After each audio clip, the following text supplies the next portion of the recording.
Welcome into this week's episode of the DNVR Rapids podcast, presented by Evoca TV. I'm your host, Mitchell Carroll, a.k.a. Merchel, joined as always by the illustrious super producer, the superest of all the producers, Yahir Vazquez. What's up, bud?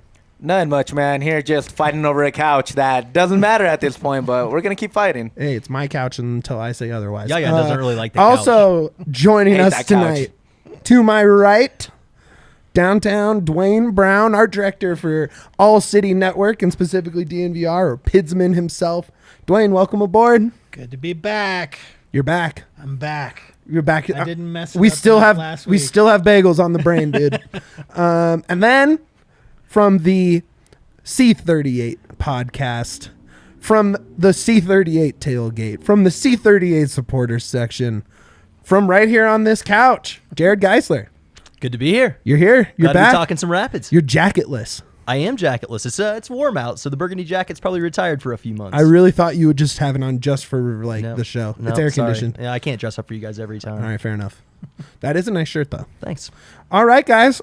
Middle of the international break. If this is going to be a little bit of a grab bag show, we don't have a game to break down. Well, because I don't want to talk about Nashville anymore, to be perfectly honest. We're going to talk about New York next week. So we got a little bit of news and notes, but really I think what the thing is you look across the KSE landscape and there's a little team called the Colorado Avalanche who is in the Stanley Cup final, just won the Western Conference. And we're going to see if that KSE property, if we can learn anything from what they've done and apply it to the Rapids, take some lessons, take some notes, take some comparisons, and just kind of talk about Denver sports and the relationship between those two. And yeah, we'll kind of see where it goes. We're going to have some fun. I mean, it's the break, baby. We're doing what we want. Absolutely. And having gone to the Rapids 2 versus St. Louis 2 match last night, we don't want to break that one down either. You know what's funny is we're going to start with the Rapids 2 versus St. Louis 2 match. Interesting of note because this lineup, listen to this lineup. This was Rapids 2 lineup. It is, I mean, you can say it's a Rapids. It is like 1 point. Yeah, exactly. That's perfect. It is. It's not one in that it is all players on a one contract, but it is on a first team contract, but it isn't. There are a few starters and enough starters that losing is a major bummer. You have Keegan, Rosenberry, Drew Moore, you got Lawless, you got Alves, Barrios, Acosta, Yarbrough, Viacia, Zardes, Marcanic, and Warner. Those are all guys who get regular minutes and several starters, and they lost a game to St. Louis City 2. Do we just burn this one and never mention it again? I mean, what's the, what? That is probably the worst thing you could have heard from a midweek nothing game is that the starters lost to St. Louis City 2. Jared, what? I mean, you were there. Let me give you the good parts first. Sure. I live in Inglewood. I was able to drink a beer on my way to the train stop on a Wednesday night to go watch a soccer game, and it felt like Europe. Wow. It was wonderful until we got there. Now, arriving at the field, what I noticed first is they played in a hayfield last night. The grass was well taller than I've ever seen an MLS game played. Interesting. It was very, very heavy. You saw balls hold the corners more so than you would ever see. Notre Dame versus USC style when they're trying to slow down Reggie Bush. It was very much like that. And I think it did a good job of slowing the game down quite a bit, but not necessarily to our advantage at all times. But the pitch was heavy. The game was slow for large portions, and it was not a performance that you'd like to see from Rapids 1, even though the lineup wouldn't be necessarily something you'd fall out of your seat should you see that lineup run out at Dick's Sporting Goods Park. Yeah, I mean, I think you wouldn't be stoked if this was probably like, mid-injuries or a midweek game with 3 in front of you by the next weekend or something like that. But I mean, like, I wouldn't be shocked if this was a lineup at some point, right? Like, especially maybe, end of a season, you're not in the playoffs. If this was, something like that, like you could see this team starting for the Rapids. And I've seen worse. I mean, yeah. Yes, you have. I mean, Duane, have you checked in on Colorado Rapids 2 at all this season? I have not been yet. Me neither. Yeah. Have you made it down there? I haven't, but I've watched almost every game. What do you think about this one?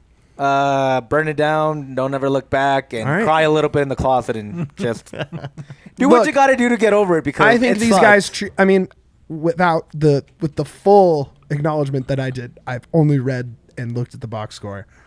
I imagine these guys are like, this is a break game. This is just get out there and get some fitness in. I'm not going to think about it any more than that. Is that fair? That would be fair if the actual Rapids weren't in such a downhill. You're right. If they weren't going down, that'd be a very fair statement. If the Rapids were in a playoff spot, they had a good run, they won a little bit more games than we expected so far. Yeah. But because of such a bad run, I kind of wish they went out there with a little urgency and they're like, they just had that Nashville game where they stunk it up. Oh, maybe God. be like, hey, you know no what? Nashville talk. Yeah, but maybe at that point you're like, hey, you know what? How can I get that out of my mouth and get a win? And they didn't do that. You're right. Okay, well, you know what? Like Yahya said, burn it down. We're on to the next. A interesting article come out on MLSsoccer.com this week. The 5 scariest MLS mascots. And tied for number 5, the illustrious Rapids Man. Rapid Man. I can't believe I said Rapids Man. Scariest? The writer, and I should probably pull up that article. Right here. Okay, I do have it. It was by J. Sam Jones. The reasoning by J. Sam Jones is that you don't trust someone who wears sunglasses all the time, even at night, and someone who is that yoked must spend all their time at the gym and must be a little crazy. It's possible. That's fair. Would you want to run into Rapid Man in a dark alley at night? No, especially, I mean, as the song goes, he's full of beer, weed, and the Rapids. So that is how the song goes. I'm just going to he's say crossfaded out there. Rapid Man, I thought would be number 1 on that list. Really? Because he's a nothing. He's nothing. Like, he's just a blue dude running around. Like, Orlando has a lion with dreads, so that's scarier. It's pretty sweet. You can't trust that. I don't think that's scary. I'm like, if I see, I think it's intimidating. I think you guys are taking scary as like they look like a monster or something. I think this is like I think he's creepy. Yeah, like it's creepy. I think what they're talking, because if of all the mascots they named, I think Rapid Man's the one I wouldn't want to see in an alley. I want him to be on my side in an alley fight. Yeah. I wouldn't want to fight him in an alley fight. Okay, Duane, you are a sports designer, a very long time sports designer, and Rapid Man has gone through iterations, right? There's been different versions of him, and our fantastic super producer Yahya over here told us today that until 20 minutes ago when we were downstairs pre-gaming the show, they did not know that the waves on the top were supposed to be the hair. So is that a design problem, Duane, or is that a Yahya problem? I didn't think that hair. I just never put 2 and 2 together where the Rapid Man was blue because of the Colorado, like the Rapids are blue, like water. I had it the other way. Okay, I didn't understand the white hair was like the Rapids crashing Got into each it. other. Okay, Yahya was today. Is that a Yahya problem? When he found out Rapids Man is water. That happened like group member. 20 minutes ago. I mean, this is very. That's completely fresh. on me. To be fair, This is fresh news. I've been I've been never at 100% in my body or my mind. Yeah, that's true. So Can that's confirm. You never completely on me. considered the origins of Rapid Man. I did Man, not. that's a dark comic book. Let me tell you right now, origin story. Okay, so yeah, I mean, as a designer, do we need to improve Rapid Man if he doesn't realize? I have an unpopular take. Oh no, drop it. I'm not a Rapid Man fan. Whoa. I believe that mascots are for the kids because a lot of kids. I have a 7-year-old daughter. She's awesome. Does she like Rapid Man? She comes to the matches with me. Just not even remotely interested. I didn't think you poisoned the well on that one. So I've not even mentioned, but she's never like. She'll see him on the TV when they do the giveaways. Yeah. And she's kind of like weirded out by him, which I think is appropriate for a 7-year-old. But I think mascots are mostly for the kids who can't sit still, are too young to be into a sport, whatever that sport might be. Sure. And so they're cute and they're fluffy and they're cuddly and it's kind of a kid thing, and Rapids Man is like the opposite of all of those things. Okay. So sure, fair. I do believe that. I think that Rapids Man is more of he's an ironic mascot. Okay. Like he's kind of a fun irony joke for adult Rapids fans. Yeah, Logan gets it. Rapid Man is for the kids, man. It's for the kids. Okay, Duane, I don't think the kids like them. Let me pose a theory. That's the thing. Duane just proves my point. Rapid Man is super scary if the kids don't want to get near them. I see kids taking pictures with him the entire game. That are okay with it. Okay, Mr. C38, Jared over here. You guys literally have a really cool hat with Rapid Man's head on it. Absolutely. Rapid Man's head, not Rapids Man head. Rapid Man's head. Rapid that's a tough one to say. Gosh, Yeah. RBI's thing. Ours BI. No, I think Duane really nailed it, saying this is a mascot for 33-year-old kids like myself who find it ironic and funny. 33-year-old kid. I also have another theory. Maybe the reason that Rapid Man is so yoked up right now is he did go through a pretty painful breakup for him because there was a female mascot named Brooke. And Brooke has not been at the game in quite a while, which would lead one to believe that there might have been a split in the Rapid Man household. And his hair did change, which is a popular post-breakup thing to do. He went to the gym, changed the hair. He's a new man. This is a solid theory. This is a solid theory right I now. love this. Man, heard it right here on DNVR Rapids First. I don't know if you guys saw that article, but does anyone have a prediction? And tell me if you already know it so we can move on. But who do you think was ranked as the scariest mascot in the MLS? I don't even know most of the other mascots, so I'm out on this guess. I don't know. I mean, I've been to some of the stadiums. I've seen their mascots, but when I think scary, I don't know of a scary do you mascot. have a side-by-side photo, like a cheat sheet that we can look at and then judge? I'll send this over to Yahya really quick and he can pull it up. Okay. Of the final five. So I just sent him the article.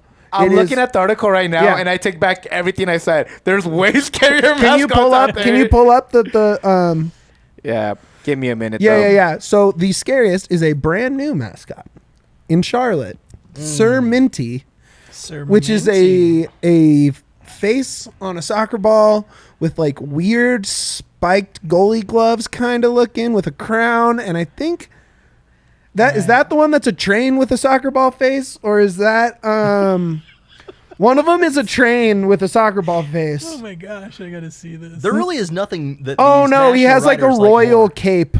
It's creepy though. That is All like right, here we go. Okay, so that guy's not creepy. So we tied. That's cool.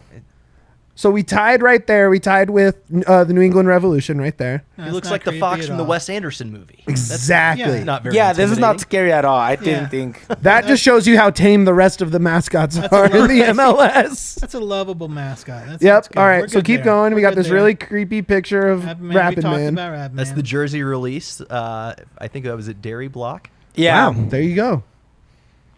And then tied for fifth again. How many tied for fifth? Just say the 8 scariest mascot. Why call it the fifth? Because they're 5 types scary. I hate when we get eagle's stuff like fine. this. That is you know like who that eagle looks like? I can't That believe one? I'm forgetting his name. Donald Duck? The dad in Schitt's Creek.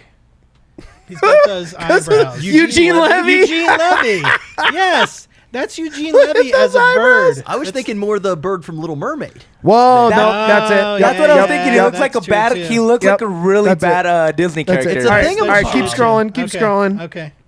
Keep scrolling. There's the Orlando Lion. That's kind of gosh, scary. that's Yeah, after I saw horrifying. this, Yeah. that's what I'm like. That's Kids do tied not for want to fifth. get. That's near what this. I said that, and you said no, it's not scary. That is. No, that's that's scary. horrifying. No, because I forgot how it looked. I mean, know. it's All terrifying. right, keep going, keep It's going. number 4. I'm a little worried about Number that one. 3 is the Salt Lake City Lion. This one's terrifying to me. No, that other one. That dude other looks lion's- chill as fuck. That dude rolled up a Yeah. J in the parking lot. No, before look the at it. game. Look at his No eyes. doubt. Look at his eyes. They Nobody look rolling J's horrifying. in the parking lot at Salt Lake. That's Except for sure. except for the lion. Maybe. Yeah. Now, That that no. lion is less scary than the one before it. I think this Yeah, was the more other terrifying. lion much The other scarier. lion, it That scares lion me a looks little bit. smug, which is fitting for Yeah. Salt Salt Lake. Lake. To me, this looks way more terrifying. I'd hang out Looks with like that he has lion. 5 sister and I wives. say that. I don't know, man. I Look, regret that and take it back No. immediately. I don't know. Nope, keep it going. All right, and here then we go. Spike in Vancouver. Yeah, Vancouver. I mean, that's menacing a little bit. Those eyes are. It is. Something about Piercing. that. Well, yeah. wait. Go down to the next picture, though, is there because its a mouth side opens view? and it eats children. Oh my gosh! See, I find this comical, not scary at The all. tweet says making kids laugh. That kid looks That kid does terrified. not look That happy is not either. That child laughing. is getting eaten. There's He's no not laughing making going anybody on. Laugh. That kid looks terrified. Malia, thank you. They're both Malia terrifying. knows what's up. Just about Both as lions happy are as the kids who scary. meet They're Joe both scary, Biden. but the first one is scary. All right, and then there it is, Sir Minty. What? That yeah, guy's that's- great. Yeah, I'm not scared of this one Look at at his all. little happy face. He looks like a 1.0 I emoji, hate like it. one that got outdated. Oh no, a I few like years that back. guy. I don't I know what he has to hate do it. with. I'm going to have said Charlotte, scary yeah? dreams about Sir Minty. I don't know what that. Is he minty? He wasn't even like a mint color. No, it's not even a mint-colored soccer ball. Get out of here. What? And he does have a little crown. I see a little crown back there. Yeah. That's weird. Now, if he's It's Sir weird, Minty, that makes him a but knight, it's not right? scary. I think we're Why does just. he have a crown? I think we're sticking to too narrow a definition of scary. Yeah. I think okay. there's only one definition of scary. Are you terrified? Yeah, we Those should little ask a nubbies- 10-year-old. Those little nubbies on that glove for the soccer That's what I was ball talking are a about. little Scary. Yeah, that's what I was saying. Sir Minty yeah, Cody. is amazing. Gloves. All right, Cody, we see you, man. That Yeah, is I a like good. Sir, I'm down with I'm I with think it's Cody. creepy. I think That's Sir all. Minty is. I don't want anything is to a do with Sir lovable Minty. soccer ball that I would hang out with. I want nothing to do with him. Logan, that bird is not that scary, man. The lions are way scarier. I'm afraid of both lions. Logan, for sure. Man, That child would agree. that bird is nightmare fuel. Dude, I for mean, the real. bird is the child is consenting to be eaten by the bird, so I don't know Was how she? scary I it don't is. know. That was We not. don't know that. No, false. Look, the child is smiling. Look, watch. I'll pull it back up. The child is smiling during. Oh wow. That doesn't appear to be See, a look, happy that child. bird even messed up the screen. I don't know how to. Okay. Yeah, See right. what happened? That Here. bird ruins everything. Let me see if I can get it pulled up. I don't know what happened. Yeah, on don't there. worry about it. No one wants to see Don't worry that about again. it. Yeah, Don't worry yeah. about it. We're good. It's too scary. Yeah, we're gonna get an R rating if you keep pulling that bird up. Moving on, but sticking to the MLS. Hey, we're HBO Max according to our fearless leader Adam. That is true. Okay, moving on, but still sticking to MLS soccer. They released their latest batch of power rankings. Have you guys read the article? Either one of you? Do you know where the Rapids land? Stay away from power rankings. I know, but I'm just curious. I've not read and I don't know where they Yeah, do you know? I'm guessing around 18. 18, interesting. If 18's the over/under, I'll take under probably. Under as in up or down? Down. Okay, below 18. Okay, I'll say 21. 15. Really? All right. 15. And I think what they're saying is, I like that well, I mean, optimism. I can tell you what they're saying because I have the article in front of me. But There you go. The gist is that it is when they're good, they're very good, and when they're bad, they're terrible.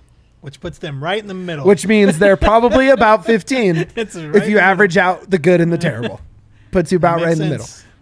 Because like it depends if you're coming off some of these losses, like if coming off.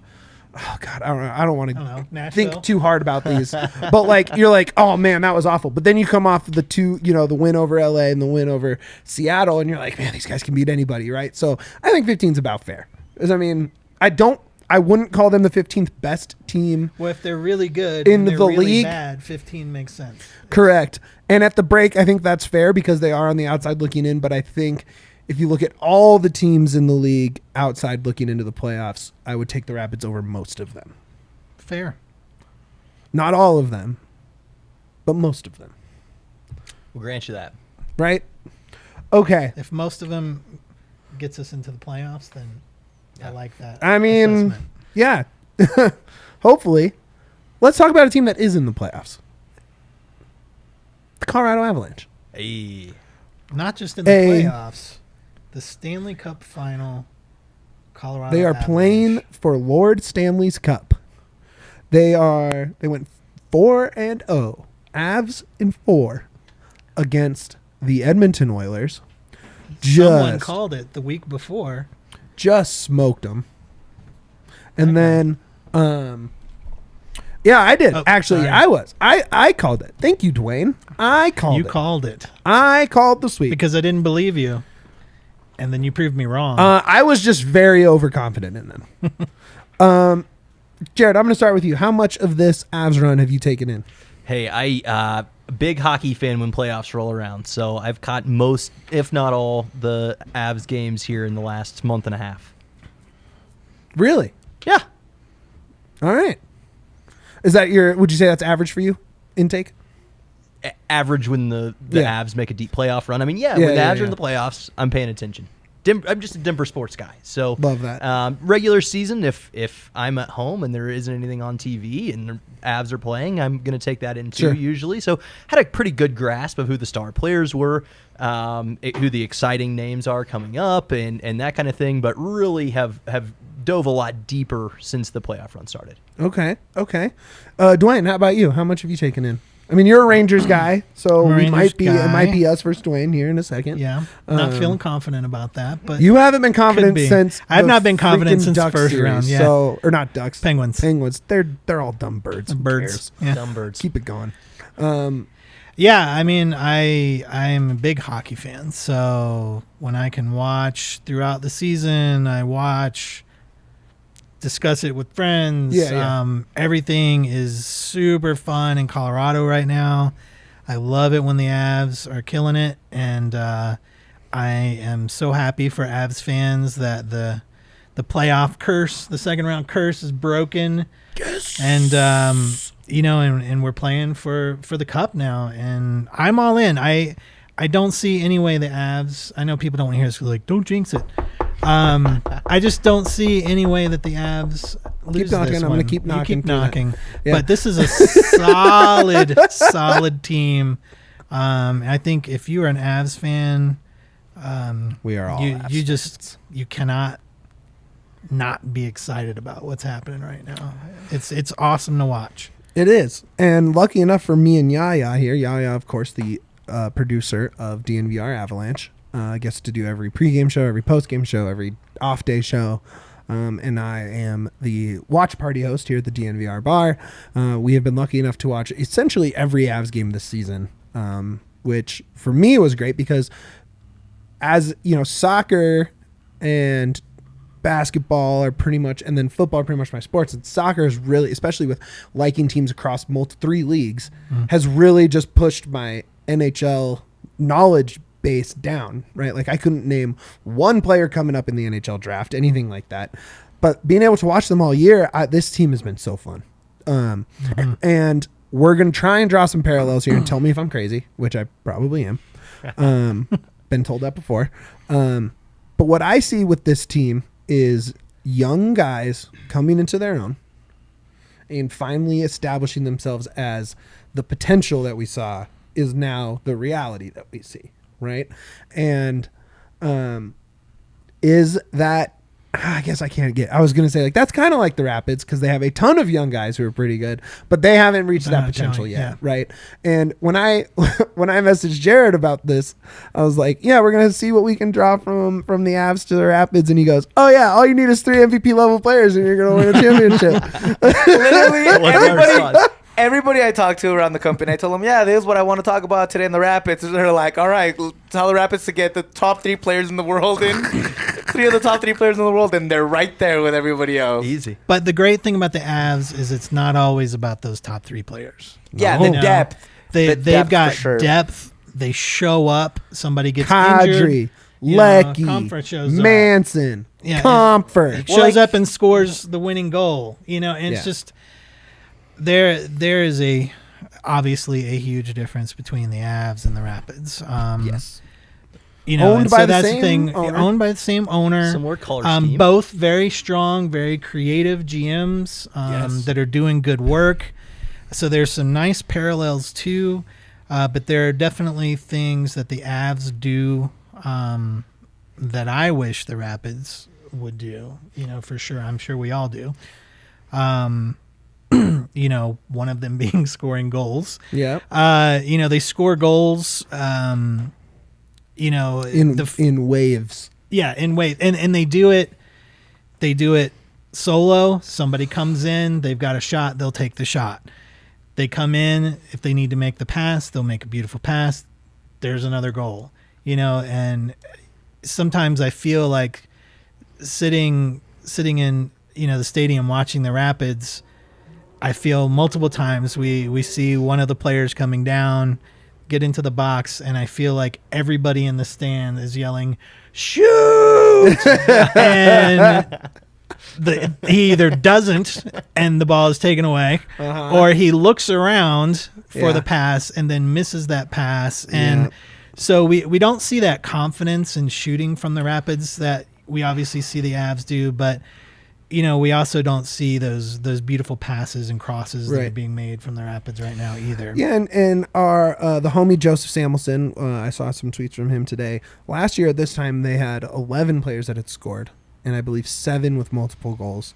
This year, it is 7 that have scored, and I believe only 4 with multiple goals.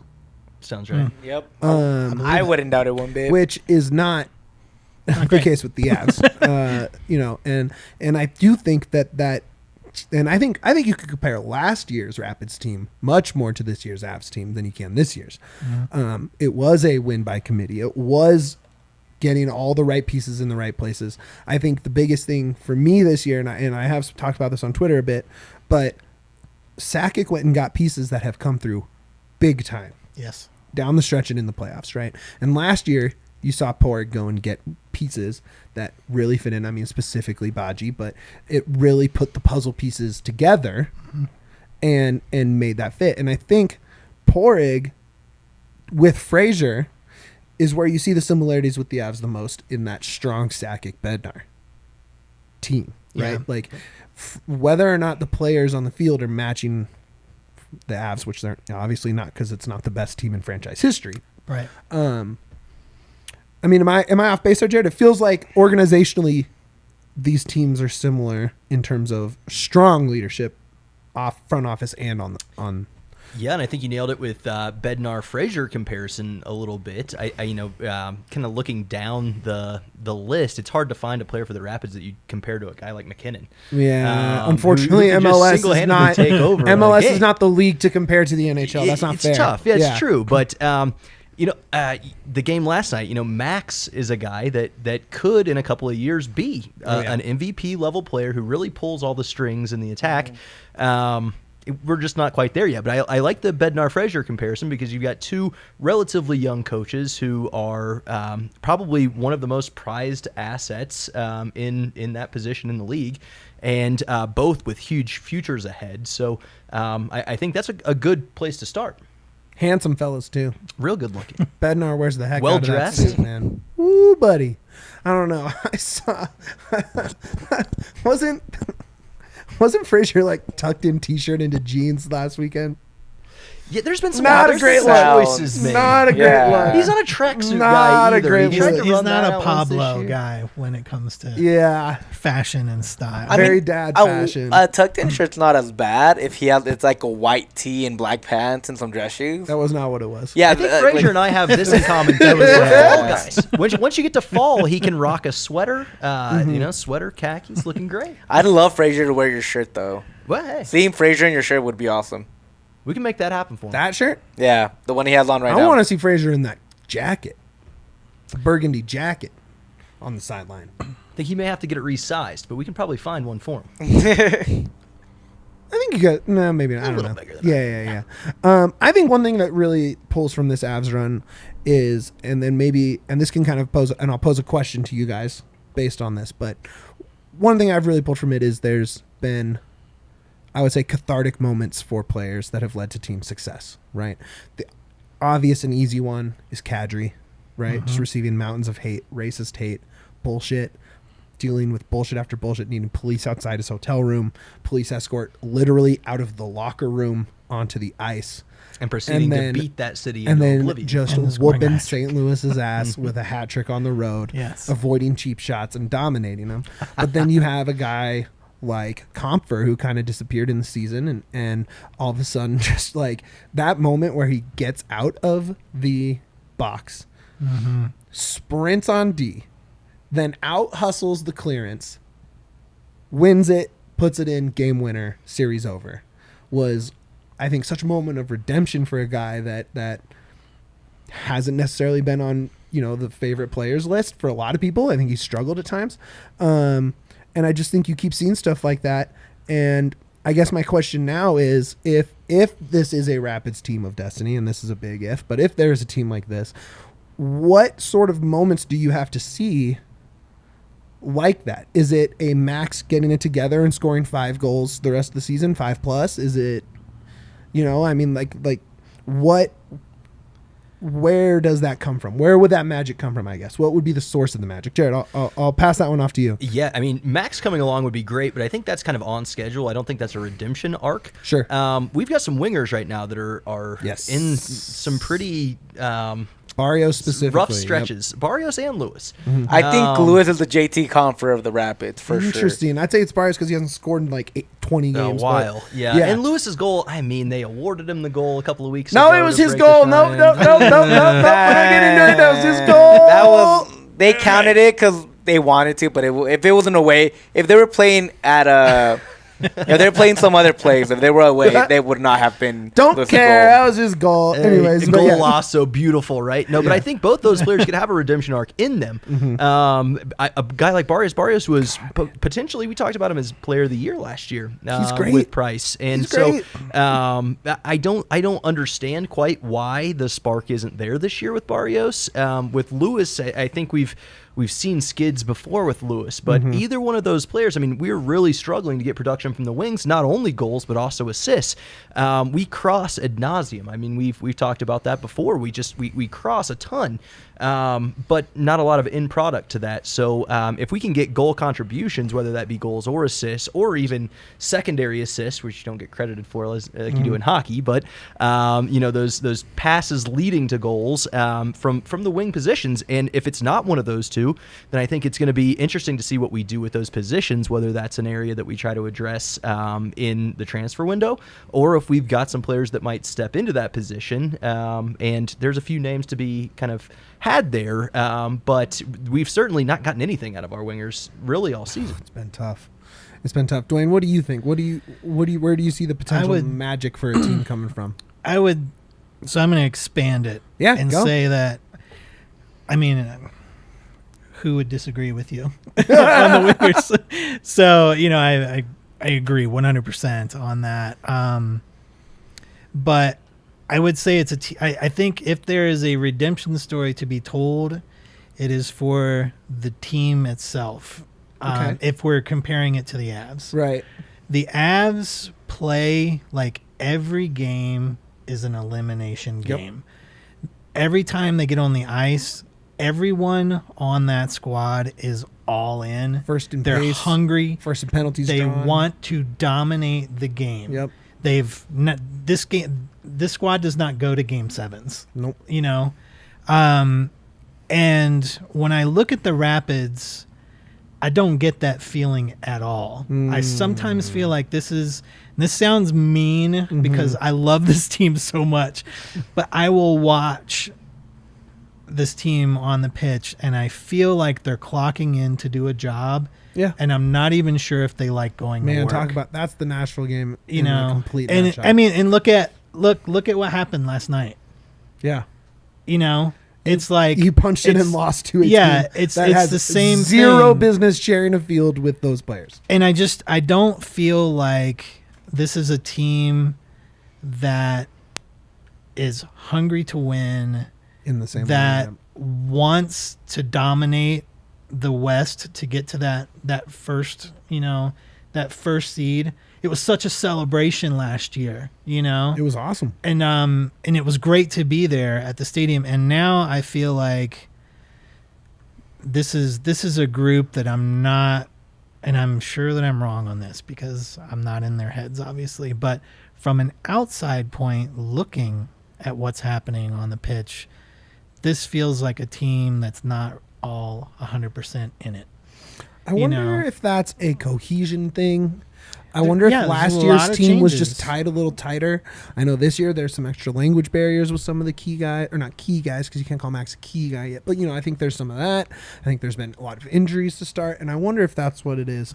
Yahya has watched more of, I think he is the ultimate point of this podcast where he has watched basically every Avs game, has watched every minute of the Rapids.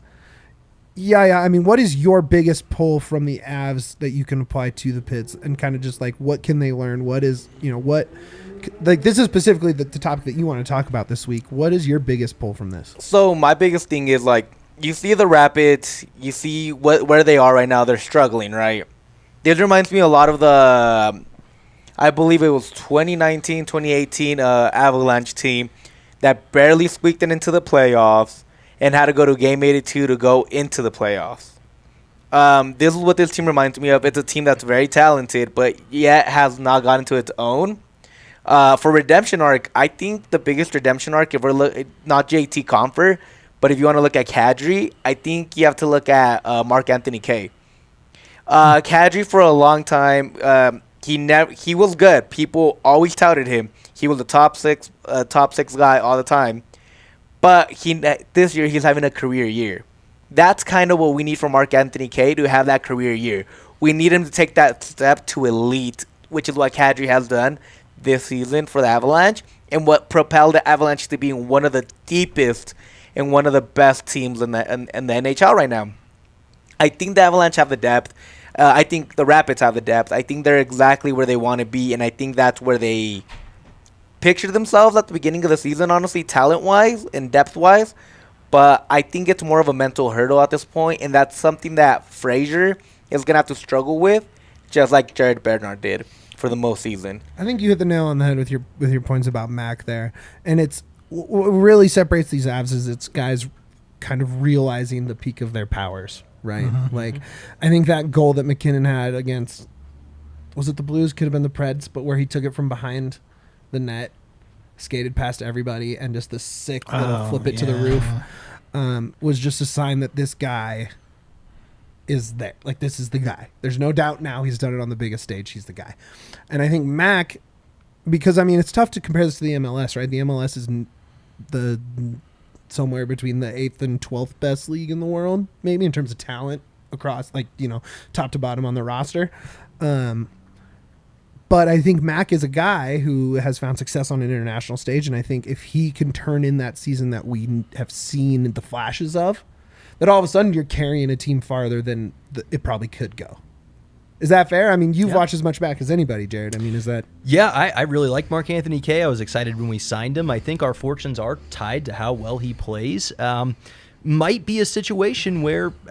how invested is the player? You know, I really like Mark-Anthony Kaye. I don't want to say this because I haven't, had any conversations. I have no reason to believe this might be the case.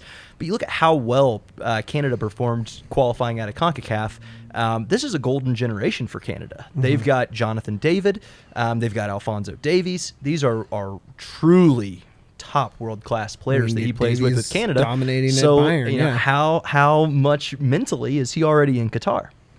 I don't know the answer to that question. He plays the type of game where it would be, I think, oversimplistic to dismiss it as laziness or not being bought in necessarily.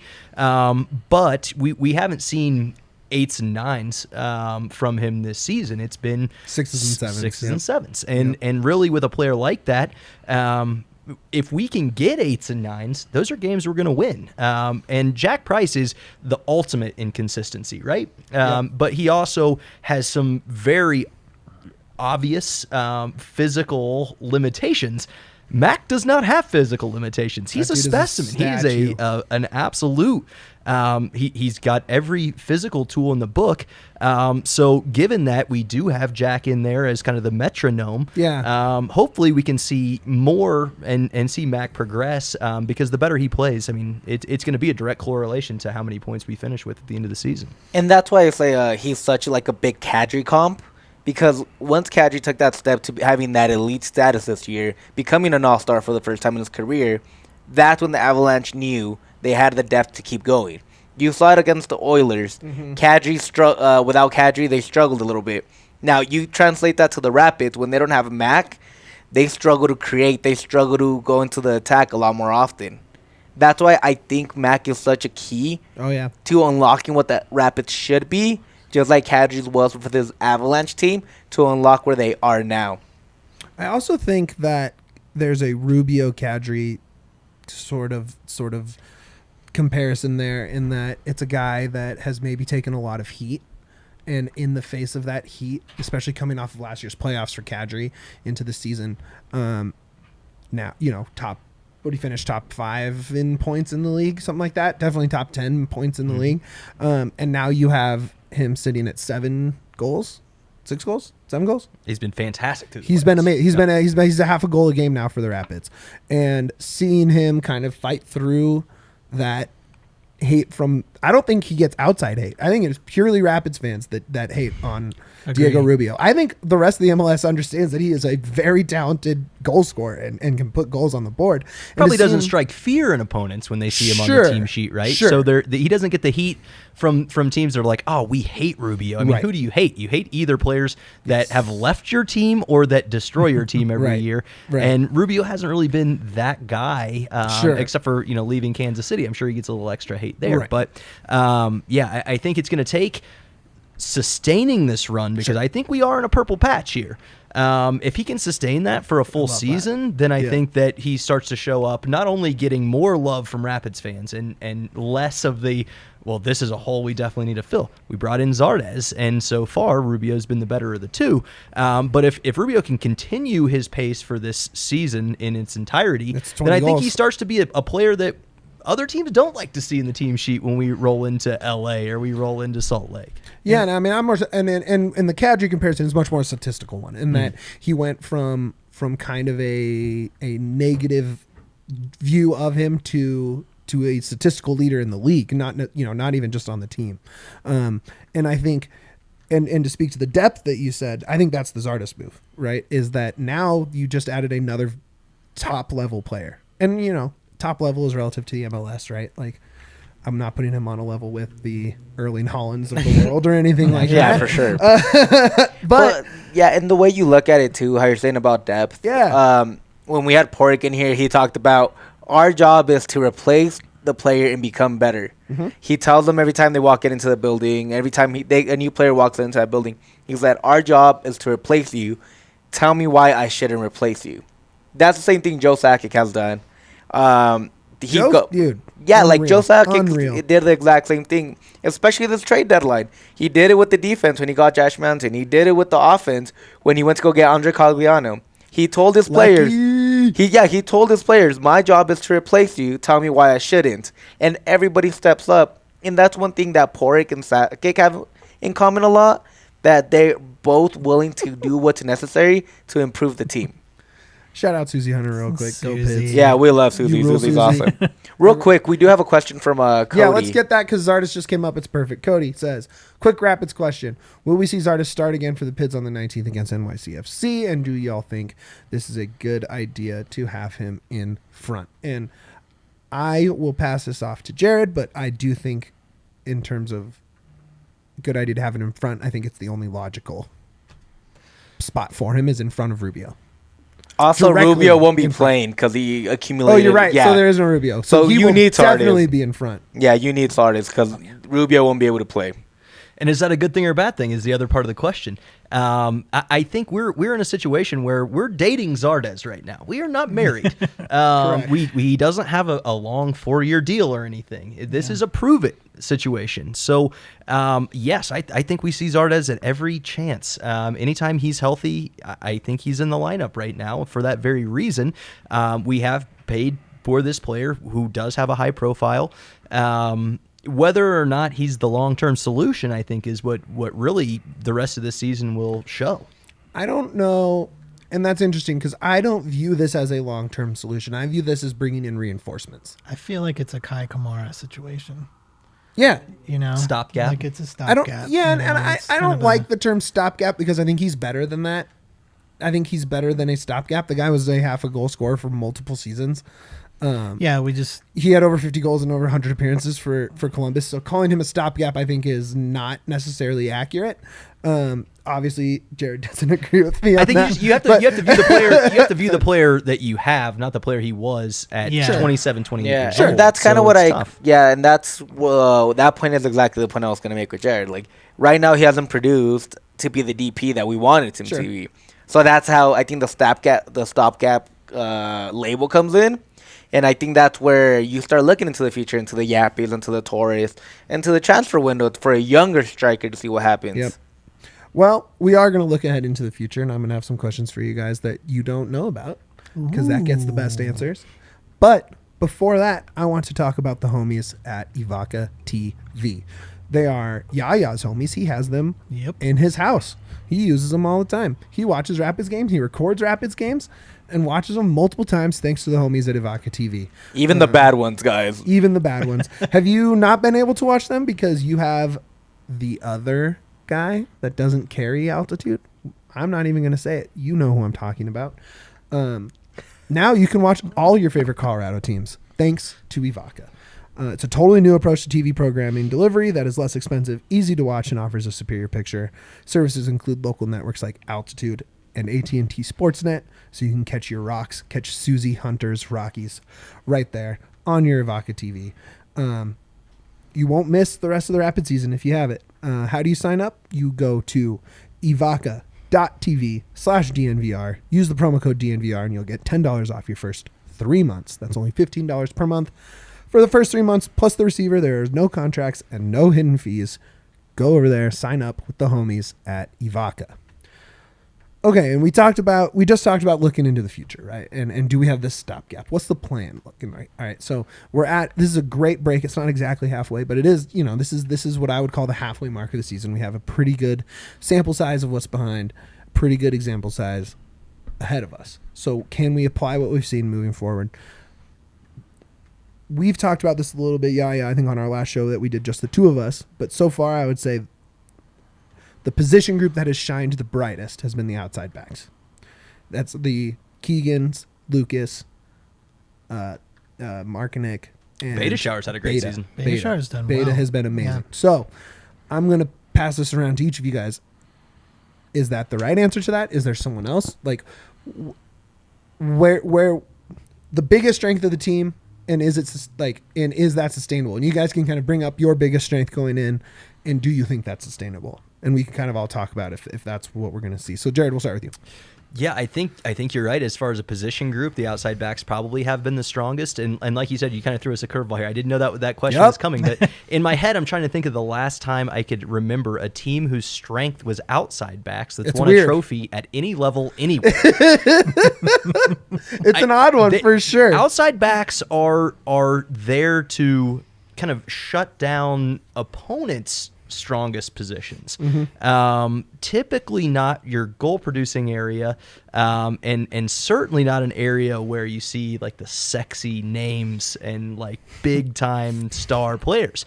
I can't think of a time. Keegan Rosenberry, baby. Right. So delicious. I don't think you're wrong. And I think as far as just raw talent, I don't think the outside back spot has the most raw talent, but as far as what we've seen productivity-wise, it certainly seems to be kind of the most tied-up group out of what we have. I mean, the center back spot is going to be in flux with Trusty outbound. Viacia is still finding his feet, very much finding his feet. Keita out with the ACL. Exactly, for the rest of the season.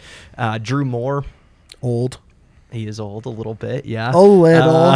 He was on the last Cup team. So the only Cup team, I should say. And you look, the midfield is very thin, very thin. Brian Acosta, not necessarily by trade a central midfielder all the time. You've got Mac, who we haven't probably seen the best out of. Jack, a little time with injury. Colin Warner, probably playing above his pay grade, but he's a player that has limitations. The striker group right now with Zardes and Rubio theoretically should be very strong, and with Rubio having a terrific season, he's really carrying that group. We need to see goals from Zardes if good things are going to happen. And then the winger spots, like we said, have been kind of brutal. A bit of a shambles. We'll get into that too. Yeah. The wingers have definitely been rough. Duane, you have seats on the goal line, correct? I do. Your season seats. Yep. So you have a pretty good look at that back line on the defense. You have a pretty good look at Keegan, because you're on the C38 side, right? You're on the south side. So you see Keegan in that first half right in front of you. Yep. Working that sideline. Am I off base with that? Do you see? I'm a huge Keegan fan. So, dude, he's been awesome. Yeah, I think he's doing, and like we talked about earlier, I'm also most of the time really impressed with Danny Wilson. As we talked about earlier, when he first joined the team, I, like many, was not a fan. Right. But he's proven me wrong. And so it's like, I'm happy to say that, like we've seen good play from him as he's matured. God, he's due for a howler too. He is. Like, he really He's is. had some woodwork lately, and it's just like, blow it in. And I think he lives sometimes on the extremes. When he's good, he's awesome. He is locked down. Yep.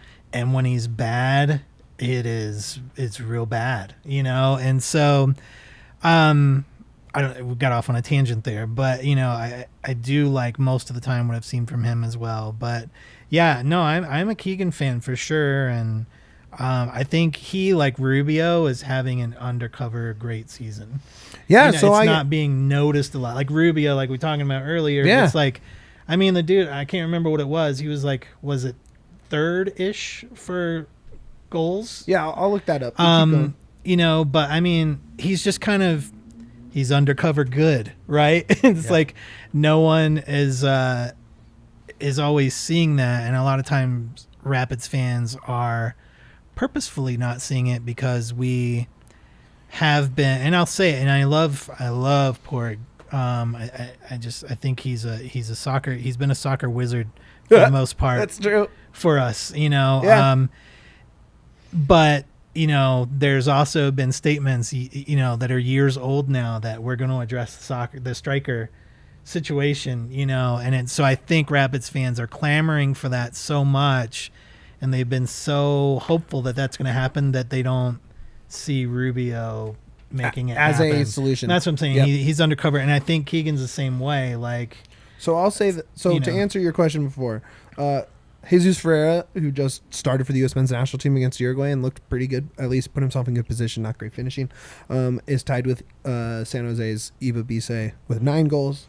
And then Austin's Drusy is at 8. And then there's just a list of 7 goal scorers. Is Vazquez, Rubio, Milovic, Jimenez, Gazdag, Castellanos, Campana, Buxa, and Paul Arriola in Dallas, who just added to that tally. You heard it here first, man. Succession. Rubio and Castellanos, same level. I love that. I mean, that's not bad company to be in. Yeah, exactly. You hear those names. That's why I'm saying he's undercover. He's undercover good. I think. So I think, and my next question was going to be, what hasn't gotten enough credit so far this season? And I do think it's Rubio. I think you kind of answered the question before I could ask it. Is Rubio, because he's a half a goal a game guy. He has 13 appearances and he's 7 goals. He's over half a goal a game, and I think that is the benchmark for a good to great MLS goal scorer. Yeah, I find it a little bit hard to say that Rubio's gone completely kind of under the radar, because what he does shows up in the stat sheet. Right. Where Rosenberry has to play the anchor right back, because Estevez is kind of the more marauding of the two, and last year it was Vine. So Keegan does have to play a bit more recessed. And he's played center back this year. Yeah, but on 3 different occasions. Rubio's scoring is fantastic, and I don't think he probably gets enough credit. For me, the guy going under the radar and having a season is Yarbrough. Love that. Which we talked about it a little bit before. We don't win when Yarbrough doesn't have a shutout. What did we call him downstairs? Big Bagel? The big bagel. Yeah. The big bagel, baby. Yeah, from last week. My nickname for him, I like Clean Sheet Willie, but hasn't really caught on that well. Clean Sheet Willie? Clean Sheet Willie. Hey, we'll make it happen, baby. Clean Sheet Willie. Hashtag in the chat. But, I mean, the guy's he's been an octopus on a number of occasions. He's made huge saves, and like I said, we don't win when he doesn't have a shutout, which is a concerning stat. Hopefully something that we can rectify towards the end of the season here. But another great performance from a guy who was maybe last year's newcomer of the season. Yeah, I think we take him for granted here. Willie? Like, we're so used to him being great. Yeah. That you're right. Like, he doesn't get the outspoken love that he deserves. I didn't even make the goalkeeper of the year list last year. That's bullshit. I know, which is just absolute horseshit. Yeah. I think a huge thing from Yarbrough as well is his underrated leadership. The way he commands that back line has really helped. Especially those games where the backline is having it's either feast or famine with that backline sometimes. When they make errors, they're huge errors. When they're great, nobody can get past them. But when they're having those errors, I think Willie has been great at kind of calming them down a little bit, getting them through maybe the next 10 minutes, and just resetting again. which I think has been really helpful, especially like that SKC game. Yeah, they scored some goals, but you can see throughout the game the back line got better, and I think that's a lot thanks to like Willie what he did. Looking forward, so we still have another 20 games ish, a little less. That's awesome, by the way. What? Still got 20 more. Yeah, it's fun. I mean, we got a lot of soccer ahead of us to talk about. A lot of points on the table. If you had to pick a prediction to turn it around, so this is someone who maybe hasn't met expectations. Not necessarily has been bad, right? But someone who isn't in the conversation we've had so far about what's worked well or what's been underrated, who turns it on for the second half, although it is a little longer than a half. But if we're talking headed into the playoffs or season review, to me, the obvious answer is going to be somewhere between Mac and Price, right? Because Price hasn't, I mean, and I don't think it's necessarily his fault because it has to connect, right? But like his set pieces haven't produced like they did last season, hasn't produced goals. He's been injured. I think having only the two midfielders at a time on has kind of hung him out to dry at times. Not terribly because he's great, but I do think if there's a statistical onslaught coming from someone, I think it's him racking up some assists in that second half. I mean, I know you guys are all, no one has to talk you guys into thinking Price can convert those set pieces. But is there anyone else that comes to mind, or is there anything about, do you see those coming through in the second half? It's not Price for me. I'm going all in on Barrios.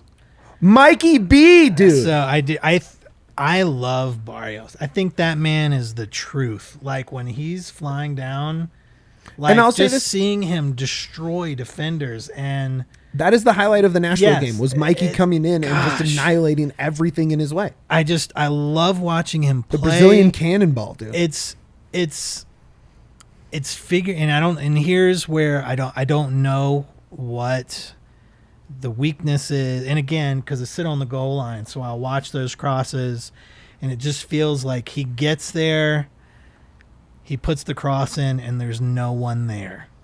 Yeah, and I can't ask the man to run slower. No, because he's the Flash. When him he's and coming Lewis down. is amazing to watch when they're running. Yeah, both of them are just flat out speed lightning. Yes, and so watching them down, it's just, if I could just get Zardes there, waiting for it. Yeah. He'll get there. I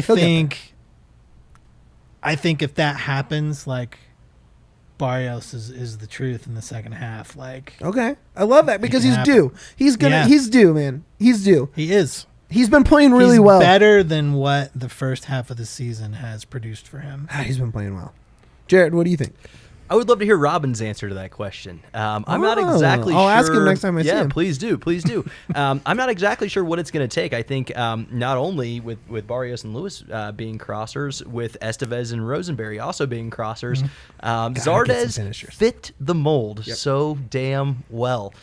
We really just need to see in product from that player, that spot, because we talk about the set piece goals that we've lacked from last season, where we don't have Jack, ripping up assists week by week.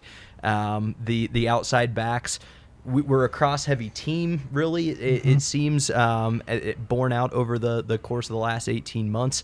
So converting crosses, I think, really is going to be what takes us either to the playoffs, or not converting crosses might be why we don't make the playoffs. Because as far as like individual goal contributions, we don't have Cole Bassett kind of charging through midfield and finding shots on his own. And Acosta's not going to do that, right? Yeah. And Bassett is in town, by the way. I saw him. I saw him in the box in Colorado. So he was at the Rapids 2 game last night.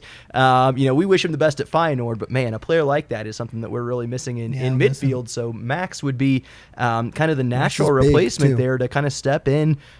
He's got all the footwork. He's a very good passer, very skilled. So hopefully we can see him drizzle a little bit of that sauce all over this team for the last run in, because what Max has got is what we lack, which is that spice and production from the midfield. I mean, so with Zardes, right? And I know it's easy to say he only has 1 goal in 6 appearances. One of those appearances was a pretty early injury.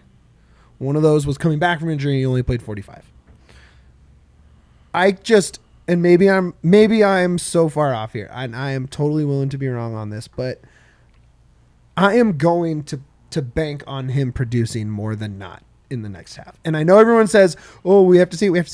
He has a pretty long track record of producing, and I don't think that just because he got traded here and he isn't this young hotshot name that everyone was clamoring for, that he's just all of a sudden not going to produce all of a sudden.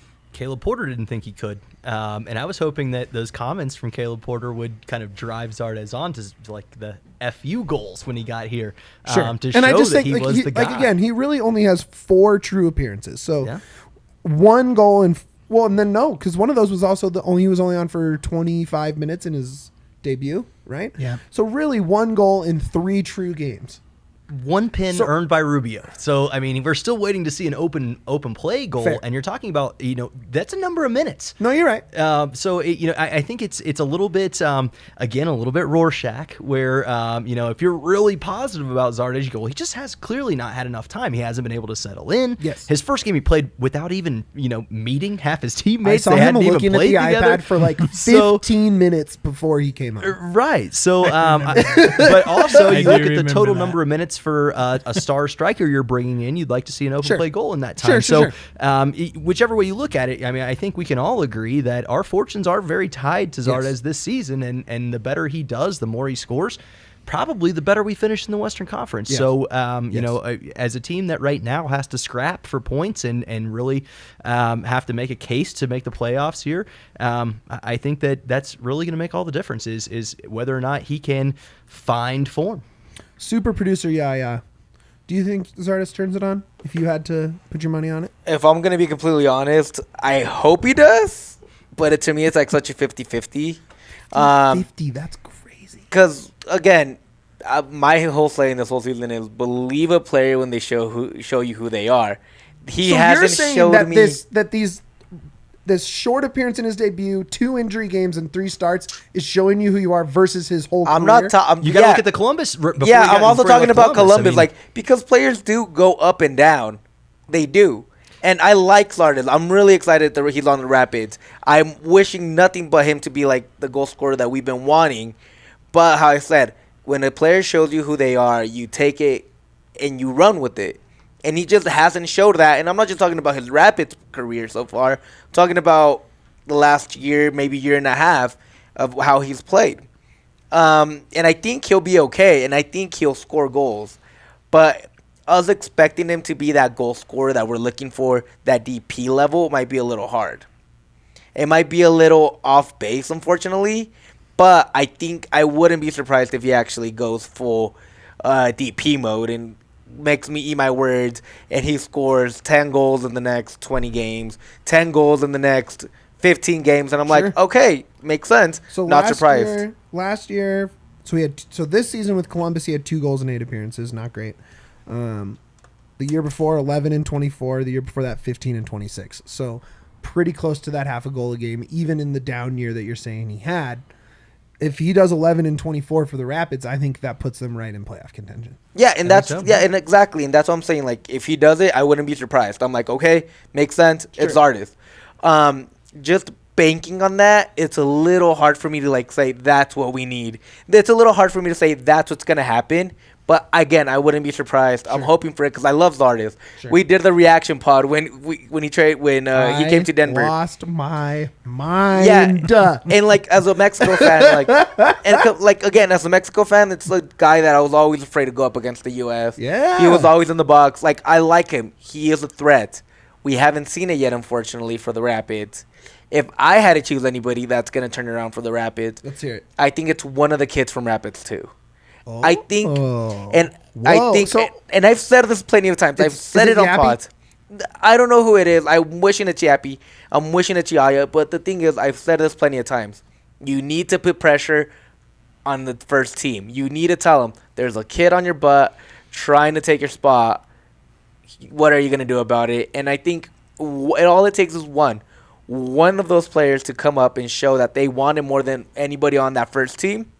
And everybody's going to be like, okay, we need to get going because they're going to come up and they're going to take our spots and we're going to lose money. Is that Marcanic? Is that already happened? It could be, but he's also our most solid position group is outside back. Yeah, that was my issue with Marquette. I'm like, yes, go for it. And then it's like, man, it's a wing back. Just like there's 4 other awesome dudes ahead of him. Yeah, I think it's going to have to be one of the kids from the midfield. I think it's going to have to be one of the wingers. It's going to be one of the strikers. It's going to have to be Yahya. Again, it might be wishful thinking. I think it's Yappy. Yeah, it might be wishful thinking. But Talk about a big target to finish. Exactly. But I mean, you look at it from an organizational perspective, it's going to be hard for Yappy to demand minutes over Zardes when you have that investment. But you talk about Zardes possibly, if he does get 11 goals in 24 games, how many 10 goal scorers did we have last season?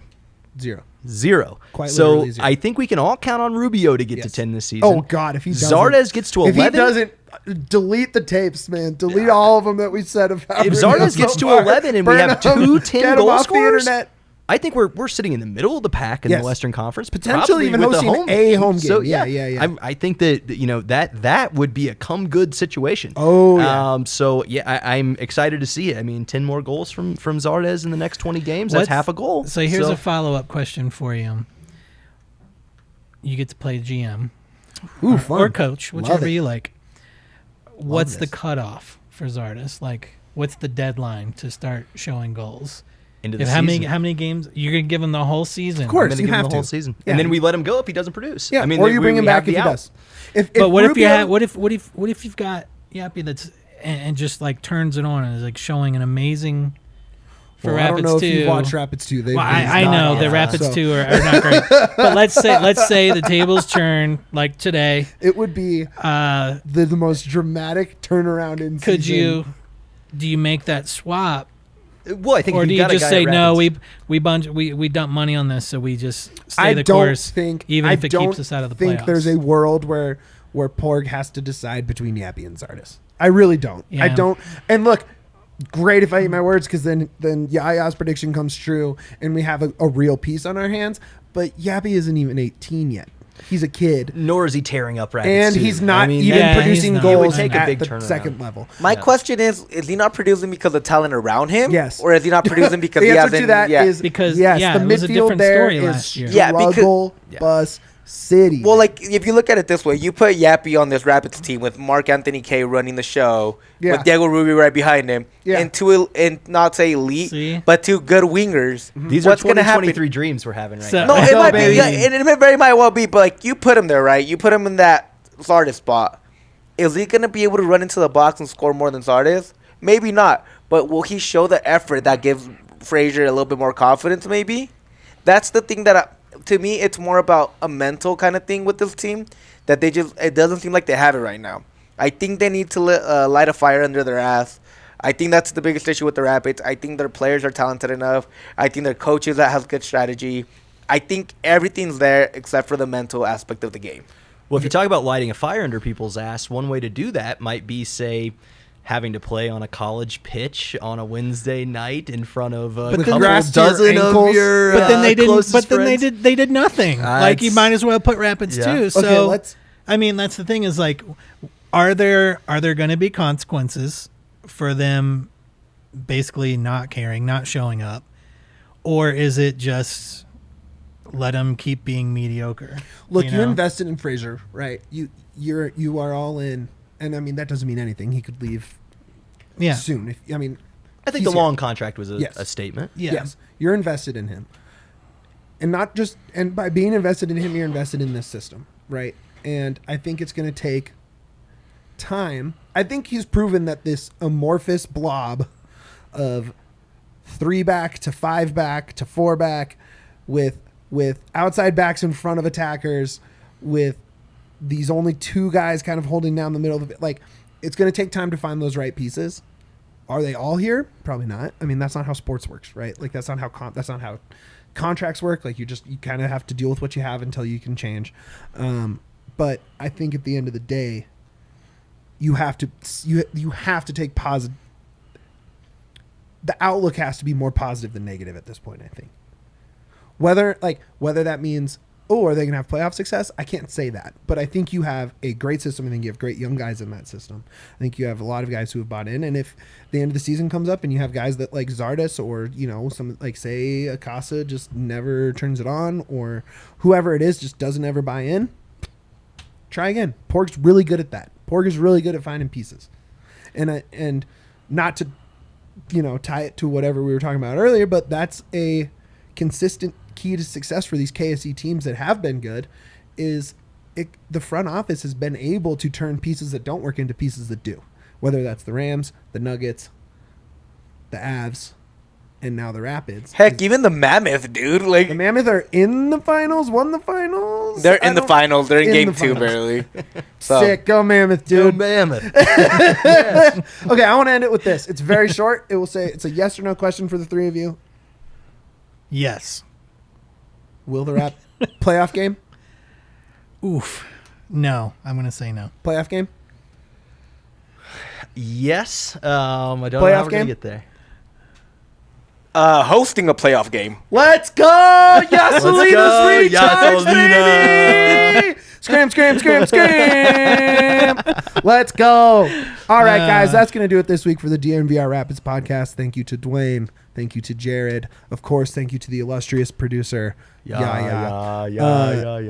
Go to DNVR, get your subscription, go to the locker, buy your shirt, subscribe to DNVR Sports on YouTube, do all that good stuff. Follow us all on Twitter. Do you want to plug anything, Jared? Jared_Giesler on Twitter, Centennial38Pod. Perfect. Duane? Twitter at Invisible Labs and DNVR Rapids. DNVR Rapids, baby. Yeah, anything you want to plug? No, nothing. Just follow along with the Rapids, the Avalanche. All DNVR has. We bring in cool people like Invisible Labs and Jared, and we have cool people like Mitch and me and AJ and Adam on all these cool guys. So we're a big family, and I hope you guys follow along with us all season. Thank you guys so much. Follow me on Twitter, Mitch__Carroll, and more important than all that, baby, up the Pids. Up the Avs as well. Up the Avs! Up the Avs. Let's get that cup, baby. Let's go for that cup. We're trophy hunting.